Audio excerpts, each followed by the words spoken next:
আপনারা আমার সামনে যে সিন্দুকটি দেখতে পাচ্ছেন, এটা মনসুর সাহেবের বানানো শেষ সিন্দুক। এই সিন্দুকের পাসওয়ার্ড যদি কেউ ব্রেক করতে পারে তাহলে সে হবে এই সিন্দুকের ভেতর থাকা গুপ্তধনের মালিক। এর জন্য সময় পাওয়া যাবে 24 ঘন্টা।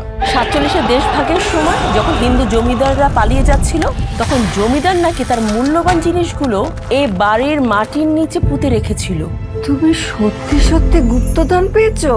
মনসুর লক অ্যান্ড সেভ বন্ধ হয়ে গেছে আজ 15 বছর, কিন্তু বাবার বানানো সিন্দুকের আলোচনা এখনো মানুষের মুখে মুখে শোনা যায়।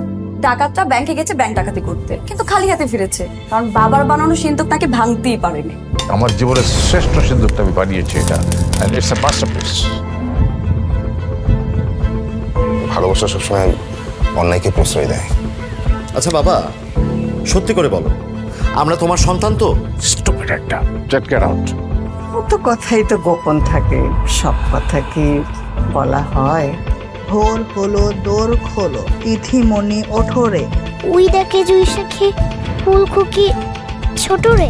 আমার গুপ্তধনটা পেলে খুব উপকার হতো। গুপ্তধন আগে পেয়ে নাও। সিন্দুকটা ভেঙে ফেললে ভালো হতো।